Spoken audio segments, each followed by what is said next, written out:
오늘 본문의 말씀 속에 가장 핵심적인 말씀은 육신을 입고 이 땅에 오셨다는 겁니다.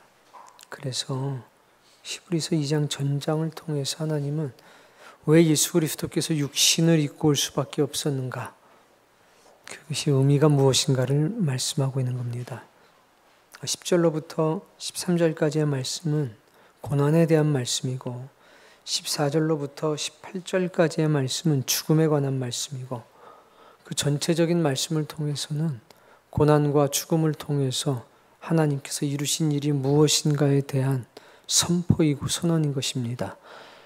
지난주에 우리가 들었던 말씀의 핵심적인 내용들을 함께 살펴보겠습니다. 여러분이 한번 얘기를 해보세요.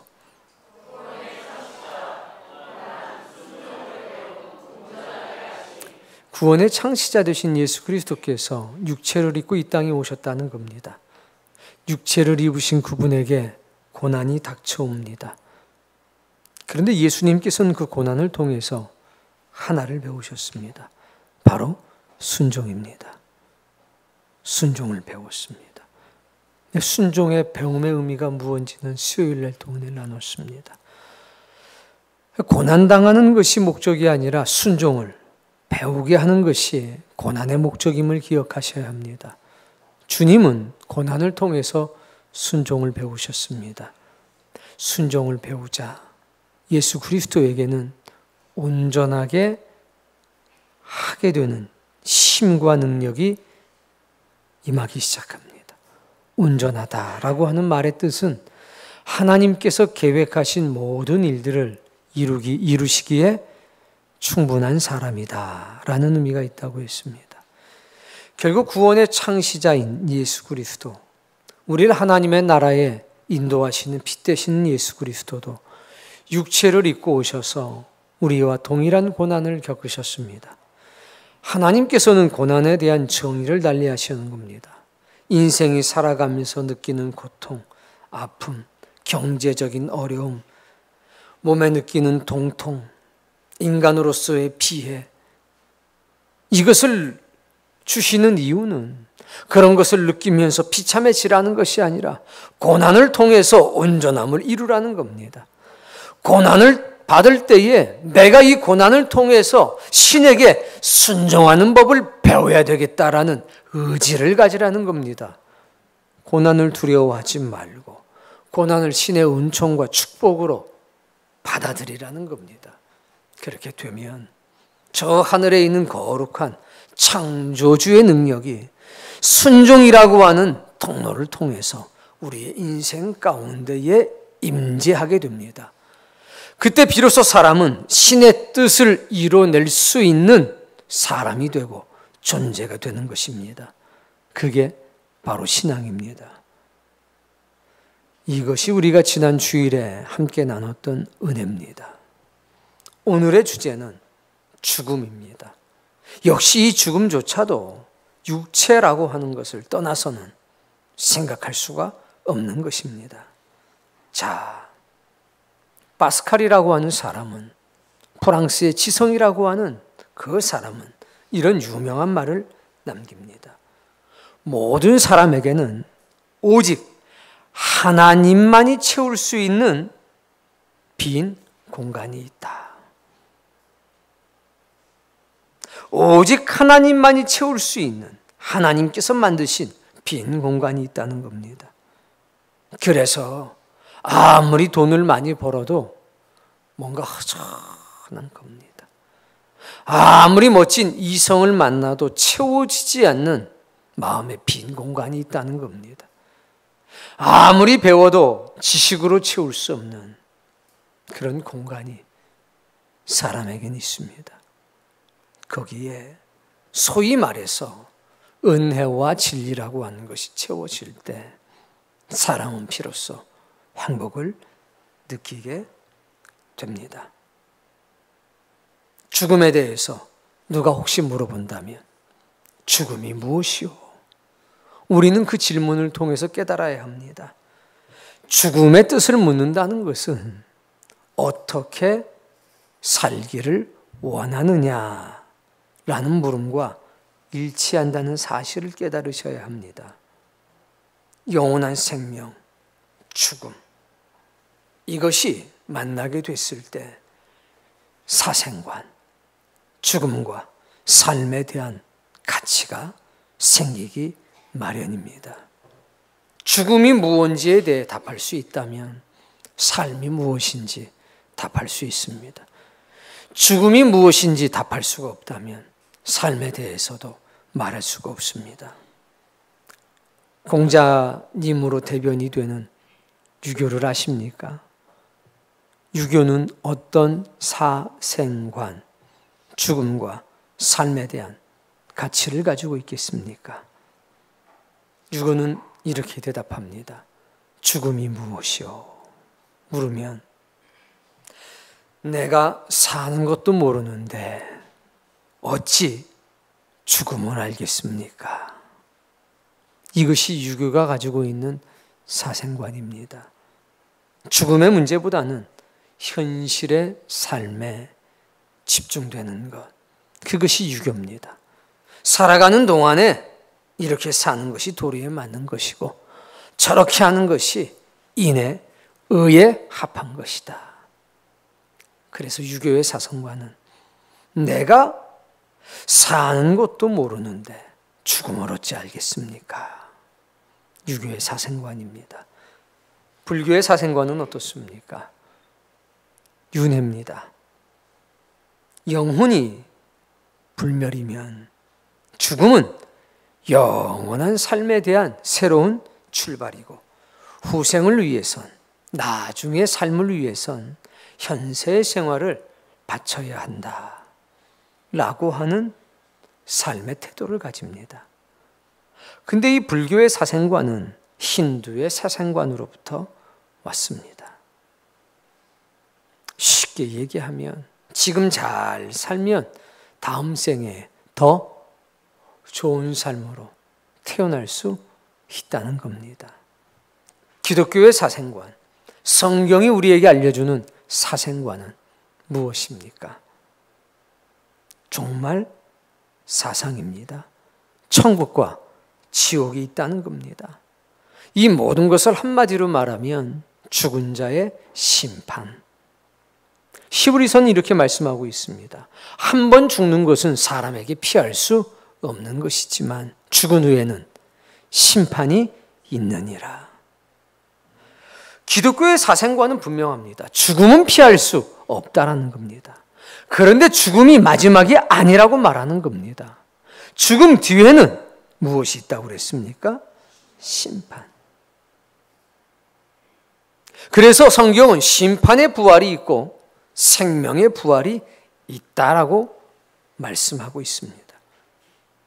죽음은 끝이 아니라는 겁니다.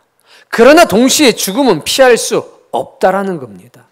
그러나 죽음 뒤에 심판이 있는데 하나는 심판의 부활, 또 다른 하나는 생명의 부활로 대변이 돼서 심판의 부활로 나가는 사람들은 영원한 죽음 가운데 있을 것이고 생명의 부활로 나가는 사람들은 영생의 삶을 누리게 될 것이라고 성경은 증언하고 있습니다. 그래서 삶이 무엇냐? 라고 물어본다면 이렇게 답변하는 겁니다.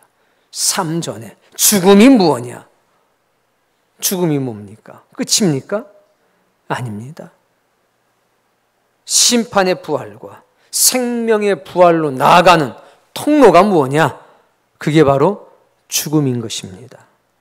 그래서 삶이 무엇냐라고 물어본다면 삶은 심판의 부활과 생명의 부활을 결정짓는 기준이다.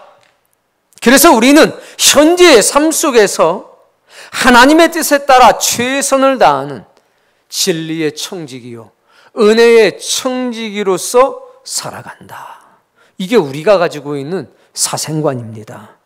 죽음이 뭔지를 알아야 삶이 무엇인지 답변할 수 있는 것입니다.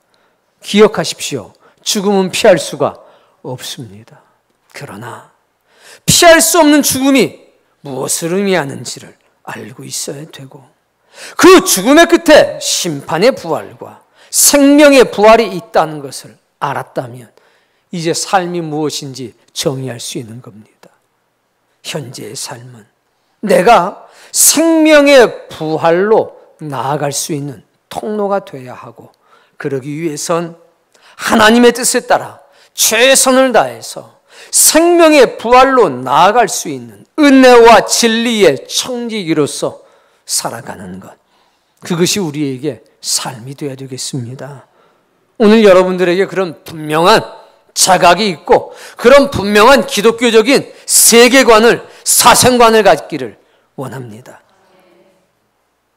하나님께서 만드신 마음의 빈 공간, 하나님만이 채울 수 있는 마음의 빈 공간, 거기에 은혜와 진리를 채우십시오. 그렇게 되면 놀라운 인생이 여러분을 기다리고 있을 것입니다.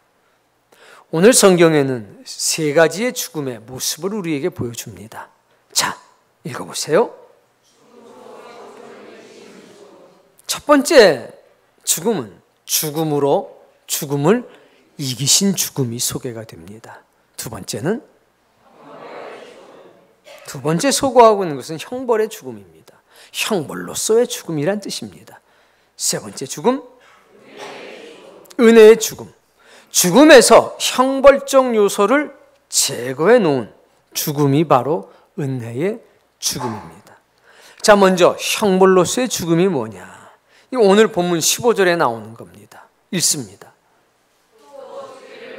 죽기를 무서워함으로 한평생 매여, 어디에 매입니까? 죽음이 아니라 죽음의 공포에 매여 사는 겁니다. 죽기를 무서워함으로 죽음에 대한 공포와 두려움 때문에 한평생 매여 죽음의 공포와 두려움에 매여서 종노릇하는 모든 사람들, 이게 바로 형벌의 죽음입니다. 창세기 3장 19절에는 이렇게 기록되어 있습니다. 제가 읽을 테니까 여러분 따라 읽어봅시다. 너는 흙이니 흙으로 돌아갈 것이니라. 불순종을 했을 때 아담에게, 죄를 범한 아담에게 하신 말씀입니다. 너는 흙이니 흙으로 돌아갈 것이니라. 이때부터 인류가 죽기 시작한 것입니다. 이것을 사도 바울은 로마서 8장을 통해서 조금 고급지게 표현했습니다. 피조물이 허무한데 굴복하는 것은 자기의 뜻이 아니요 굴복해 하시는 이의 뜻이니라. 그 바라는 것은 피조물들도 썩어짐의 종로로 타는 데서 해방돼서 하나님의 자녀들의 영광의 자유에 이르는 것이니라. 누가 죽고 싶어서 죽냐 이겁니다.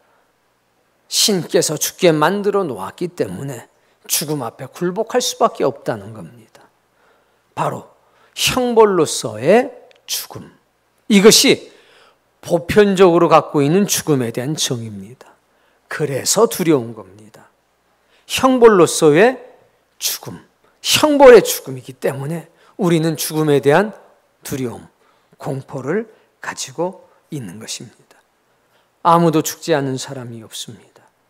누가 살아서 죽음을 보지 않고 자기의 영혼을 수월해서 건질 수 있겠습니까? 시편서에 기록되어 있는 말씀입니다. 오늘 본문도 또 죽기를 무서워함으로 형벌의 죽음, 흙으로 돌아가라. 여러분, 죽음이 왜 두려울까요? 많은 철학자들이 거기에 대해서 이렇게도 저렇게도 이야기를 많이 했습니다. 왜 죽음이 두렵냐? 파스칼은 이렇게 얘기했습니다. 죽음의 공포는 모든 사람들에게 다 현존한다. 이 얘기가 뭡니까? 죽음이 형벌이라는 것을 다 직감하고 있다는 겁니다. 우리는 우리 자신의 마음을 죽음으로부터 떼어내기 위해 시도하면서 일평생을 보낸다. 결국 죽음으로부터 도망치고 살다가 인생이 저물어 버린다는 얘기입니다. 그러면서 죽음이 두려움이 되는 5가지 이유를 얘기합니다. 첫 번째는 미지에 대한 불안 때문이다. 죽음이 무엇인지 또 어떤 것인지 경험해 본 적이 없기 때문에 불안감이 있어서 죽음에 대한 두려움을 느낀다. 이겁니다. 두 번째는 사랑하는 사람, 가족, 친구를 상실하는 데에 대한 불안이다. 세 번째는 동통에 대한 불안이다. 통증, 고통. 죽음이 고통을 줄까 봐. 병들어도 이렇게 아픈데 죽는다는 것이 얼마나 큰 통증과 아픔을 가져올까. 거기에 대한 불안이다. 네 번째는 과거의 생활과 삶에 대한 후회 때문에 두려워한다. 이렇게 살 걸, 저렇게 살 걸, 그때 이러했으면. 다섯 번째는 자아 정체성의 상실에 대한 불안이다. 죽으면 끝이면 나를 잃어버릴까 봐, 내 자신이 내가 누군지를 잃어버릴까 봐 사람은 죽음에 대한 두려움을 갖는다는 얘기입니다. 그러나 어떻게 표현이 되든지 형벌로서의 죽음 앞에서 우리는 두려움을 느낄 수밖에 없는 겁니다. 그런데 이런 죽음만 있는 것이 아니라 은혜의 죽음도 있습니다. 은혜의 죽음이라고 하는 것은 죽음 안에서 뭘 제거해냈냐면 하나님의 형벌을 제거해낸 겁니다. 그렇게 되면 어떻게 되냐면 이렇게 됩니다. 따라 읽어봅시다. 시편서 말씀인데, 경건한 자들의 죽음은 여호와께서 보시기에 귀중한 것이로다. 이 경건한 자들의 죽음의 대표적인 죽음이 어떤 죽음이냐면 예수 그리스도의 죽음입니다. 이 예수 그리스도의 죽음을 뭐라고 말하냐면 죽음으로 죽음을 이기신 죽음이라고 하는 건데, 이 역사가 나타나고 나면 계시록 14장 13절 말씀은 여러분이 직접 찾아서 읽겠습니다.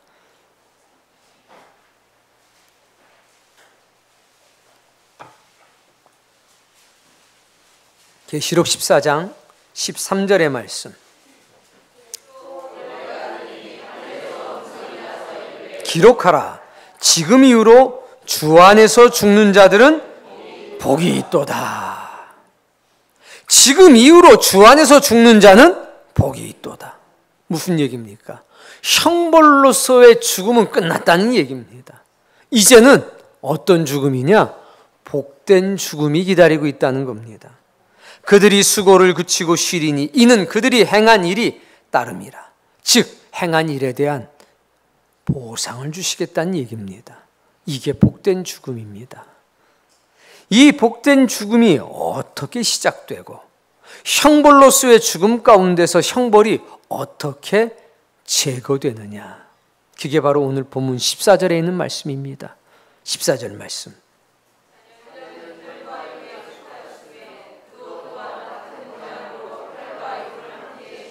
무슨 얘기냐?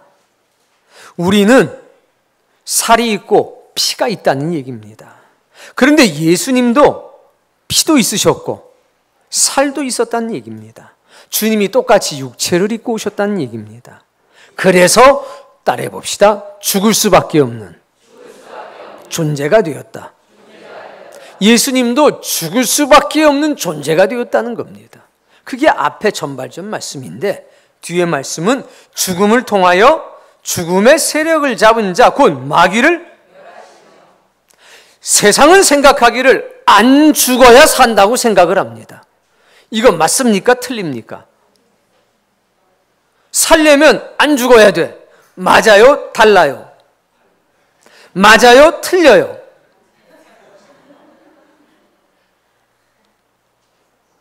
이게 보편적인 인식입니다. 안 죽어야 살지. 그래서 왜 사냐? 안 죽으려고 사는 겁니다. 밥 왜 먹냐? 안 죽으려고요. 밥 먹어야 살죠. 너 왜 돈 버냐? 아, 돈 있어야 안 죽죠. 그래서 안 죽으려고 돈도 벌고 안 죽으려고 밥도 먹죠. 그래서 안 죽어요. 철학자가 이런 질문을 합니다. 너는 어떤 존재인가? 눈을 뭐 여러분처럼 말똥말똥 뜨는 거죠. 뭐 어떤 존재야? 너는 살아가는 존재인가? 아니면 죽어가는 존재인가? 그러니까 곰곰이 생각해 보니까 당연히 태어나는 그 순간부터 죽어가는 존재더라 이겁니다. 아니, 태어나면 날생자를 쓰는데 태어나는 그 순간부터 죽을 사자가 딱 달라붙어서 죽음을 향해 질주하는 존재가 되었다는 겁니다. 사고로 죽고, 떨어지면 죽고, 배 아프면 죽고, 병 걸리면 죽고, 나이 들면 죽고, 죽어가는 존재 아닌가? 야, 인생이 이게 뭐냐? 그럼에도 불구하고 살기 위해선 안 죽어야 된다는 사상이 우리를 잡고 있습니다. 그런데 신의 생각은 다릅니다. 하나님의 생각은 달랐다는 얘기입니다. 죽음으로 죽음을 이길 수 있다. 이게 하나님의 계획이고 하나님의 생각이었습니다. 그래서 예수 그리스도를 십자가에 못 박게 한 겁니다. 죽이신 겁니다. 뭘 보여주시려고? 죽음은 극복할 수 없는 것이 아니라 극복이 가능한 것이다. 죽음은 끝이 아니라 부활로 나아가는 통로에 불과하다. 이걸 보여주시는 겁니다. 동시에 그 죽음을 통해서 어떤 역사를 이루셨냐면 죄를 우리의 마음의 공간 속에 자리할 수 없도록 만드셨습니다. 예수님이 죽으셨습니다. 그러나 사흘 반 뒤에 어떻게 되셨습니까? 부활하셨습니다. 죽음으로 인해서 죽음을 이길 수 있는 죽음이 있다는 것을 우리에게 보여주신 것입니다. 죽으신 것은 동일하지만 형벌로서의 죽음이 아니셨기 때문에 그분은 뭐 하셨느냐? 부활하셨습니다. 우리와 똑같은 육체를 입었지만 성경은 증언하시기를 그분은 죄는 없으셨다고 그랬습니다. 우리와 똑같이 고난당하셨지만 그분은 죄가 없으셨다고 그랬습니다. 그래서 예수님의 십자가상의 죽음은 형벌로서의 죽음이 아니었습니다. 그래서 그분의 죽음은 죽음으로써 죽음을 이기신 죽음이 됐습니다. 성경은 기록합니다. 그가 육체에 계실 때라는 얘기는 우리에게 세 가지 사실을 보여줍니다. 첫 번째, 육체가 있으니 당연히 고난을 겪으신다. 두 번째, 그는 육체 속에 거하시기 때문에 육체로서 하나님 앞에 어떻게 순종해야 되는지를 배우신다. 세 번째, 비록 육체를 가지고 있어도 하나님의 뜻을 온전하게 충분하게 이룰 수 있는 능력이 그 육체 안에 담길 수가 있다. 그 세 가지 사실을 보여주는 겁니다. 그분은 육체를 입고 이 땅에 오셨습니다. 고통당하는 존재, 고난당하는 존재, 죽으실 수밖에 없는 존재. 그러나 그것을 통해서 순종을 배우고 그것을 통해서 하나님의 섭리를 육신을 입고서도 온전하게 충분히 이룰 수 있다는 사실을 오늘 여러분들에게 증언하고 계시는 것입니다. 죽으셨습니다. 그러나 죄가 없이 죽으셨습니다. 그래서 육체에 계실 때에 자기를 죽음에서 건지실 수 있는 분에게 통곡으로 눈물로 간곡히 기도하셨다고 그랬습니다. 죽음 속에서 우리를 건지실 수 있는 분이 누구십니까? 하나님 한 분 외에는 없습니다. 그 하나님께서 성령님을 보내셔서 죽은 자 가운데서 예수 그리스도를 살리셨습니다. 그때 어떤 역사가 나타났냐? 우리에게 죄 사함의 역사가 나타났다는 겁니다. 사탄은 말입니다. 사망의 권세를 가진 존재가 아닙니다. 사망의 권세는 하나님께 있습니다. 사탄이 가지고 있는 것은 유혹입니다. 유혹이 뭡니까? 우리를 정로에서 벗어나게 하는 겁니다. 그래서 유혹에 빠지면 죄를 짓게 되는 법이지요. 그런데 성경이 이렇게 말하지 않습니까? 죄의 싹은 사망이라. 사탄이 우리를 유혹해서 죄에 빠지게 하면 그 죄가 우리의 마음에 거할 때 누가 오냐? 사망이 찾아오는 겁니다. 그런데 예수님께서 죄 없는 죽음을 당하심으로 인해서 여러분과 우리의 모든 죄를 함께 지셨습니다. 죽음으로써 죽음을 이기신 죽음, 그 안에 뭐가 있냐? 죄 사함의 능력이 있다는 겁니다. 그래서 이 죽음으로 죽음을 이기신 이 죽음, 안 죽어야 산다고 생각하는 세상 속에 죽음으로 죽음을 이길 수 있음을 하나님이 보여주신 것입니다. 죄를 통해서 사망을 끌어들인 것이 사탄인데, 죄 사함의 역사를 통해서 사망이 역사할 공간을 우리 가운데서 없애버리셨다는 겁니다. 그 빈 공간에 은혜와 진리를 채우셨다는 겁니다. 하나님만이 채울 수 있는 그 공간, 그 공간에 주님의 보혈이 들어왔다는 겁니다. 그게 죄사함입니다. 나는 죄인인데 내 죄를 주님의 보혈이, 주님의 희생과 헌신이 사해 주셨구나. 그래서 그 죄가 우리의 발끝에는 묻습니다. 지금도 묻습니다. 여전히 범죄합니다. 그러나 어디에는 없느냐? 우리의 마음 안에 죄가 거할 수 있는 공간은 없다는 겁니다. 그 공간에 무엇이 채워졌느냐? 은혜와 진리, 그리스도의 보혈이 채워져 있기 때문에 죄가 거할 수 있는 공간이 우리의 마음에는 없게 된 겁니다. 근데 제발 때는 좀 한 번씩 닦으십시오. 너무 오랫동안 안 닦으면 지저분하잖아요. 갈등이라고 하는 건 바로 이 겉에 묻어있는 죄의 흔적입니다. 그래서 때때로 우리가 두려움을 당연히 느끼긴 느끼지요. 그러나 본질적으로는 우린 죽음 앞에 이제 당당한 겁니다. 죽음이 뭔지를 분명히 알았기 때문에. 그리고 우리도 죽음으로 죽음을 이기신 그 죽음 속으로 들어가고 있기 때문에 그게 신앙입니다. 자, 15절 말씀.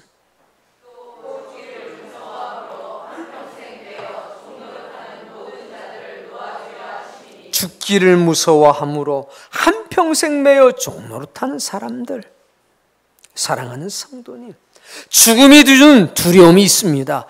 형벌의 죽음 속에 살 때 우린 죽음을 만나면 도망치는 겁니다. 살겠다고. 근데 도망친다고 죽음이 오질 않습니까? 아닙니다. 은혜 가운데 살고 있어도 이런 상황이 가능합니다. 베드로가 주님의 주시는 은혜 가운데 살았는데 아직 죄 사함의 능력을 경험하지는 못했습니다. 살기 위해선 죽지 않아야 된다는 세상의 사고 속에 살고 있었습니다. 비록 은혜를 받았을지라도. 그래서 예수님이 잡혀가셨을 때에 따라갔습니다.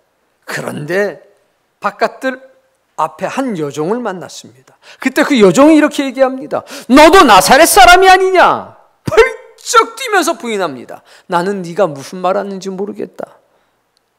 바깥들에 있다가 그 앞문까지 나갑니다. 그랬더니 또 이 좀 독특하게 생겼나 봐요. 베드로가 또 여종이 말합니다. 너 나사렛 예수와 함께하던 그 무리가 아니냐? 이번에는 베드로가 팔짝 뛰는 정도가 아니라 부인하며 이르되 나는 그 사람을 도무지 알지 못하노라. 왜 예수님을 부인한 겁니까? 죽음에 대한 두려움 때문에 부인한 겁니다. 그러나 죽음으로 죽음을 이기신 죽음을, 즉 부활하신 주님을 만난 뒤로는, 그리고 죄사함의 은혜가 베드로의 빈 공간 속에 마음속에 역사되고 참된 은혜와 참된 진리가 그것을 꽉 채운 뒤에 베드로는 죽음의 공포로부터, 두려움으로부터 벗어났습니다. 코바디스 도미네, 주여 어디로 가십니까? 그 사건이 있은 뒤에 뭐라고 얘기합니까? 우리 주님께서 바로 지신 십자가를 내가 바로 질 수 없으니 나는 거꾸로 매달아 주시오. 죽음이 주는 공포로부터 해방된 사람들, 그 사람들은 이렇게 고백합니다. 우리가 살아도 주를 위해 살고 죽어도 주를 위해 죽나니 우리는 사나 죽으나 주의 것입니다.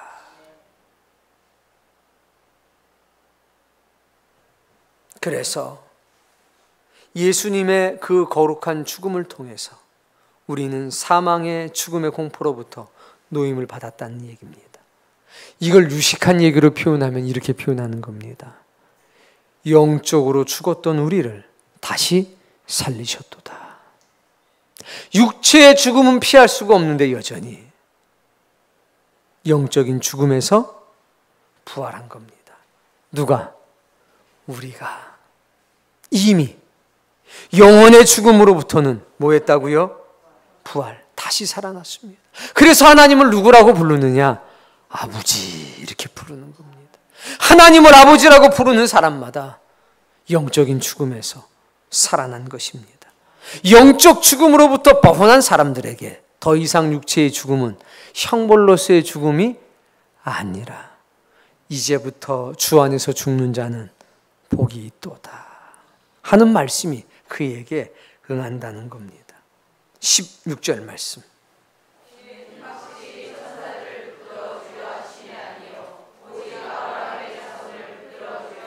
무슨 얘기냐? 천사들을 다시 살리기 위해서 육체를 입고 죽음을, 하도 말하니까 헷갈리네. 죽음으로써 죽음을 이기신 죽음을 당한 것이 아니라, 천사를 위해서 부활하신 것이 아니라 누구를 위해서? 아브라함의 자손, 사람을 위해서 죽으셨다는 얘기입니다. 구원의 대상은 천사가 아니라 누구? 우리같이 연약한 사람이라는 얘기입니다. 육체를 가지고 죽음을 이기는 모습을 보여줘야 사람들이 생각하기를, 아이고 우리도 예수님처럼 저렇게 죽음을 이길 수 있겠구나라고 생각하고 믿기 시작한다는 얘기 옳시다. 17절.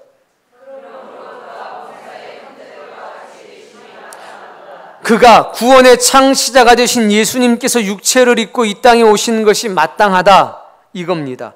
형제들과 같이라고 하는 뜻은 육신으로라는 뜻이고, 육신으로라는 뜻은 고통과 고난을 당하시는 비천한 몸으로 오셨다는 얘기입니다.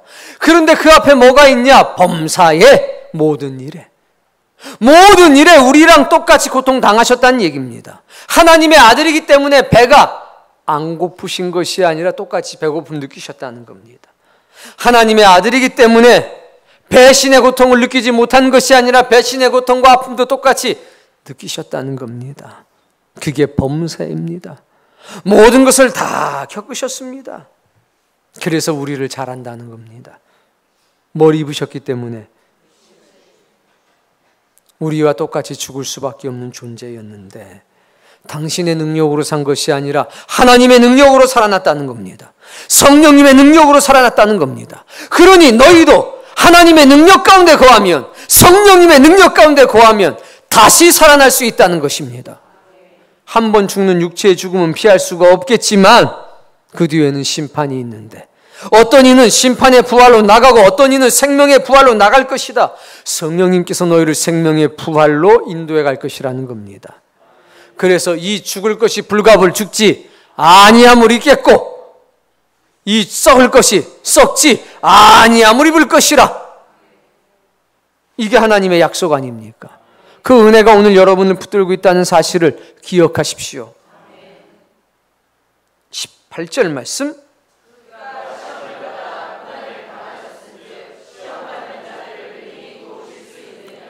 우리가 겪는 모든 고난과 고통뿐만 아니라 심지어는 죽음의 고통까지도 주님은 겪으셨습니다. 그래서 우리를 너무 잘 안다는 것입니다. 우리가 이 육체의 껍질에 붙어있는 죄 때문에 사망의 때때로 두려움을 느낀다고 해도, 심지어는 베드로처럼 그런 흔들림 속에 있다고 해도 주님께서 정죄하시는 것이 아니라 내가 너를 용서하노라. 안아주시고 품어주시는 분이 누구시냐? 우리 주님이십니다. 능히 도우실 수 있느니라. 시험당하는 사람을. 오늘 이 은혜가 여러분에게 있기를 바랍니다. 여러분, 너 누구냐라고 물어보면, 너 살아가는 존재냐, 너 죽어가는 존재냐라고 얘기한다면, 형벌적 죽음 아래에 있는 사람들, 즉 영적인 죽음 속에 살고 있는 사람들은 나는 죽어가는 존재입니다 라고 답할 수밖에 없습니다. 그게 철학이 우리에게 주는 답입니다. 그러나 하나님만이 채울 수 있는 마음의 빈 공간 속에 예수 그리스도의 은혜와 진리, 그분의 보혈과 죄사함의 능력을 담은 우리는, 영적인 죽음으로부터 벗어난 우리는, 남다른 사생관을 이미 갖게 된 우리는 다르다는 겁니다. 우린 이렇게 얘기합니다. 우리는 죽어가는 존재가 아니올시다. 우리는 육신으로는 죽어가는 존재이지만 우리의 삶은 살아가는 존재가 되었으니, 죽음은 피할 수가 없는 것이지만 우리는 죽음을 통해서 생명의 부활로 나아가는 존재니, 우리의 삶이라고 하는 것은 은혜와 진리의 청지기가 돼서 하나님의 뜻 가운데서 살아가는 것 아니겠습니까? 그러니 우리는 죽어가는 존재라 말할 수가 없습니다. 우리는 살아가는 존재가 되었습니다. 좀 이렇게 유식하게 대답할 수 있기를 바랍니다. 때때로는 죽음이 든 두려움이 찾아오지 왜 안 찾아오겠습니까? 많은, 적어도 내 마음속엔 죄가 거할 수 있는 공간이 없다는 사실을 기억하십시오. 이미 그 공간은 메꿔져서 은혜와 진리가 차 있고 죄사함의 능력이 차 있고 예수 그리스도의 보혈이 가득 차 있다는 사실을 결코 잊어서는 안 됩니다. 여기 있는 때는 닦으면 되는 겁니다. 겉에 난 상처는 마데카솔 바르고 요새 나오는 거 탁 붙여놓으면 흉터는 조금 남을 수 있어도 아물게 됩니다. 그러나 우리의 영혼에는 어떠한 상처도 어떠한 생채기도 날 수 없다는 사실을 믿으십시오. 그것이 은혜입니다. 하나님만이 채울 수 있는 그 빈 공간, 하나님께서 특별하게 인간을 위해서 만들어 놓으신 그 공간이 이미 생명의 능력으로 차 있음을 감사하시고, 이제는 세상 어디서든지 나는 죽어가는 존재가 아니라 살아가는 존재요 라고 담대하게 대답할 수 있고, 나의 사생관은 이것이요 라고 누구에게든지 인생의 어떤 상황, 어떤 처지, 형편 속에서라도 당당하게 말할 수 있는 하나님의 사람이 되시길 바랍니다. 예수님께서 육체를 입고 오셔서 고난당하시고 죽으셨습니다. 바로 우리를 위해서입니다. 고난에 대한 하나님의 해석, 죽음에 대한 하나님의 해석을 알려주기 위해서입니다. 신의 해석과 인간의 해석 사이에서 방황하는 우리들에게 이제 그 방황을 멈추고 신의 해석 가운데로 돌아오라고 하는 간절한 외침입니다. 이 외침이 여러분의 잠들어 있는 영혼을 깨우고, 혹 지쳐 있거나 힘들어 방황하는 영혼이 있다면 새로운 생명의 힘을 얻도록 하십시오. 그리고 일평생 하나님의 은혜 가운데서 달려가시기를 주의 이름으로 축복합니다.